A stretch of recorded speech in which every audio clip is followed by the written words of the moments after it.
नमस्कार दोस्तों, good morning, अस्सलाम वालेकुम। दोस्तों, आप तमाम लोगों का हमारे इस यूट्यूब चैनल में बहुत बहुत स्वागत है, बहुत खैर मकदम है। दोस्तों, आज का टॉपिक बहुत आम मगर बहुत ही खतरनाक है। हाइपरटेंशन यानी हाई ब्लड प्रेशर, एक ऐसी बीमारी जो अक्सर खामोशी से अंदर ही अंदर शरीर को खोखला कर देती है और जब तक पता चलता है बहुत देर हो चुकी होती है। तो दोस्तों, अगर आप या आपके घर में किसी को हाई ब्लड प्रेशर की बीमारी है तो ये वीडियो आखिर तक जरूर देखिए। हम बात करेंगे इसके कारणों की, लक्षणों की, लाइफस्टाइल बदलाव की, घरेलू नुस्खों की और सबसे अहम होम्योपैथिक इलाज की। अगर वीडियो पसंद आए तो लाइक जरूर कीजिए और चैनल को अभी तक सब्सक्राइब नहीं किया है तो सब्सक्राइब कर लीजिए और सब्सक्राइब करने के बाद एक घंटी की तरह का आइकन आपको दिखेगा, उसे भी टैप कर लीजिए ताकि हमारे सभी आने वाले वीडियोस का नोटिफिकेशन आपको मिलता रहे। तो दोस्तों, आइए शुरू करते हैं आज के इस वीडियो को। सोचिए, एक ऐसी बीमारी जो हर तीसरे भारतीय को है, जिसके चलते रोजाना हजारों लोगों को दिल का दौरा, लकवा या किडनी फेलियर होता है। और हैरानी की बात यह है कि ज्यादातर लोगों को यह पता ही नहीं चलता कि उन्हें हाई बीपी की बीमारी है। हाई बीपी एक साइलेंट किलर है जो ना आवाज करता है, ना दर्द देता है, मगर धीरे धीरे आपको अंदर से तोड़ देता है। आइए आज के इस वीडियो में हम सबसे पहले बात करते हैं कि यह हाइपरटेंशन क्या है।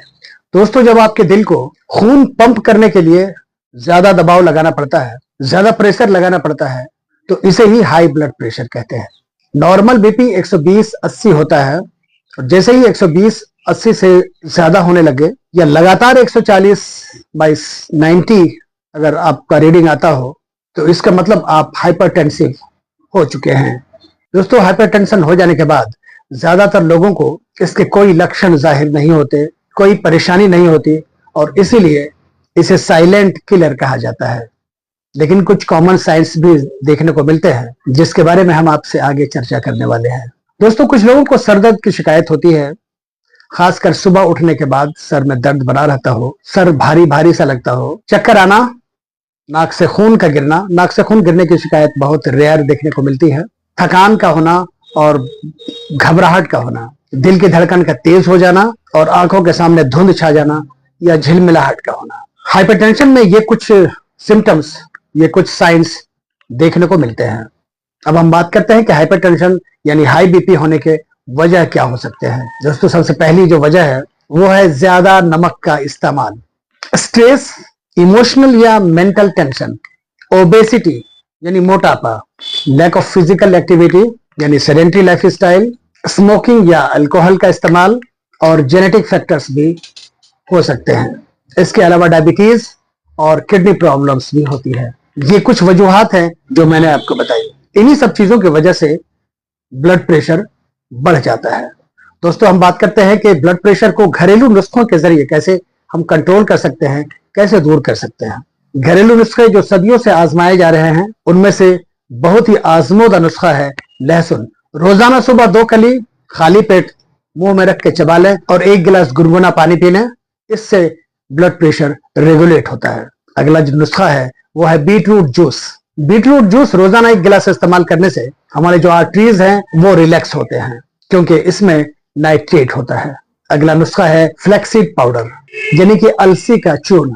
अलसी को हल्के आंच पर हल्का हल्का भून लें और उसे एक बार हल्के से मिक्सर में चला लें तो वो सफूफ हो जाता है, एक दरदरा सा चूर्ण बन जाता है। उसी चूर्ण को रोजाना 1 चम्मच दही या पानी के साथ इस्तेमाल करें। इससे बहुत ज्यादा फायदा होता है क्योंकि इसमें ओमेगा 3 फैटी एसिड होता है।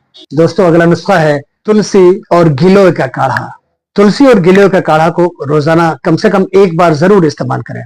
यह पावरफुल कॉम्बिनेशन दिल को ताकत देने वाला और स्ट्रेस को कम करने वाला होता है। दोस्तों, इन घरेलू नुस्खों के साथ साथ अगर हम अपने लाइफस्टाइल में भी बदलाव कर लें तो बहुत जल्द हम इस परेशानी से निजात पा सकते हैं। ऐसे लाइफस्टाइल टिप्स जो दवाइयों से ज्यादा पावरफुल होते हैं मैं आपके साथ साझा कर रहा हूं। सबसे पहली टिप्स है रोजाना आधे घंटे से 45 मिनट तक वॉकिंग करना, पैदल चलना। दोस्तों, खुली हवा में, खुली फिजा में, हरियाली के बीच में अगर आधे घंटे आप सैर कर लेते हैं, आधे घंटे पैदल चल लेते हैं तो दिल और दिमाग के साथ साथ हमारे दिल की जो धमनियां हैं, जो आर्टरीज हैं, वो भी रिलैक्स हो जाती हैं। बहुत सुकून का पल होता है सुबह की सैर, ये जरूर करें।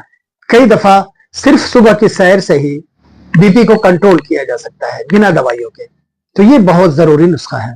और अगला जो लाइफस्टाइल चेंजिंग का जो तरीका है वो है नमक को कंट्रोल करें। ज्यादा नमक वाली चीजों से परहेज करें, बहुत हल्का नमक इस्तेमाल किया करें। प्रोसेस्ड फूड, अचार, पापड़ वगैरह जो डब्बा बंद आता है उनमें बहुत ज्यादा नमक होता है, इन चीजों से परहेज करें। स्ट्रेस कम करें, मेडिटेशन, योगा, डीप ब्रीदिंग, इन सब चीजों से स्ट्रेस कम होता है। नींद पूरी लें, आधी आधी रात तक जाग कर मोबाइल का इस्तेमाल न करें, बल्कि रात को जल्दी सो जाएं और सुबह को जल्दी उठें। लेकिन 6 से 7 घंटे जरूर नींद पूरी करें। अगर हाई बीपी के साथ साथ आपको मोटापा है तो आप मोटापा को कम करें, वेट मैनेज करें, वेट को कम करें। वेट के कम करने के साथ ही आपका हाई बीपी कंट्रोल हो जाएगा। अगर आप स्मोकिंग करते हैं तो तुरंत छोड़ें। अगर ड्रिंकिंग करते हैं, अल्कोहल लेते हैं तो तुरंत इसको बंद करें। आइए अब हम बात करते हैं इस वीडियो के सबसे प्रमुख पार्ट यानी होम्योपैथिक इलाज के सेक्शन में। दोस्तों, होम्योपैथिक इलाज सबसे नेचुरल, सेफ और इफेक्टिव होता है। इसके अलावा हर पेशेंट की नौयत अलग होती है, हर पेशेंट के साथ उसकी परिस्थिति अलग होती है, इसलिए हर पेशेंट का इलाज भी अलग होता है। फिर भी जो दवाएं इस्तेमाल की जाती हैं मैं आपके साथ साझा कर रहा हूं। अगर आपको इस्तेमाल करने की जरूरत पड़े तो आप अपने किसी नजदीक के अच्छे होम्योपैथिक डॉक्टर से मिलने के बाद ही इन दवाओं का इस्तेमाल करें। दोस्तों, सबसे पहली दवा है राउल्फिया सर्पेंटिना। राउल्फिया सर्पेंटिना मदर टिंचर का इस्तेमाल किया जाता है। इसके अलावा 1x, 2x, 3x पोटेंसी में भी ये दवाएं आती हैं जो बेहतर काम करती हैं। दोस्तों, ये वही दवा है जिसे आयुर्वेद में सर्पगंधा कहा जाता है और हाई ब्लड प्रेशर के लिए जितनी दवाएं बनती हैं सब में सर्पगंधा मिलाया जाता है। तो होम्योपैथी में राउल्फिया सर्पेंटिना बहुत ही अच्छी दवा जो हाई बीपी में बहुत अच्छा असर रखती है। इसे 10 से 15 बूंदें 2 से 3 बार इस्तेमाल किया जाता है 1/4 कप पानी में मिलाकर। दोस्तों, दूसरी दवा है क्रेटेगस ऑक्सीकैंथा। क्रेटेगस ऑक्सीकैंथा ये भी मदर टिंचर में इस्तेमाल किया जाता है। ये दिल की मांसपेशियों को मजबूत करने के लिए बहुत ही असरदार दवा है। ये कोलेस्ट्रॉल और ब्लड प्रेशर दोनों पर बहुत ही अच्छा असर रखती है। अगर कोलेस्ट्रॉल की वजह से ब्लड प्रेशर बढ़ा हो तो कोलेस्ट्रॉल को भी कम करती है और ब्लड प्रेशर को भी कम करती है, साथ ही दिल के कमजोरी को भी दूर करती है। ये दवा भी 10 से 15 बूंदें दिन में 2 से 3 बार इस्तेमाल किया जाता है। दोस्तों, अगली दवाई है ग्लोनाइन 30। दोस्तों, अचानक बीपी बढ़ जाए और सर भारी भारी से लगने लगे, सर में दर्द होने लगे, तो ऐसी सूरत में ग्लोनाइन 30 2 बूंदें दिन में 3 बार इस्तेमाल किया जाना चाहिए। ग्लोनाइन 30 से बहुत जल्द बल्कि फौरी तौर पर बीपी कंट्रोल हो जाता है। दोस्तों, अगर ज्यादा नमक की वजह से बीपी बढ़ने की टेंडेंसी हो तो नमक से ही बनी हुई एक दवा नेट्रम म्यूटिकम 200 पोटेंसी में रोजाना 1 बार इस्तेमाल किया जाता है या कभी कभी हफ्ते में 1 बार इस्तेमाल किया जाता है। अगली दवाई है लेकेसिस 200।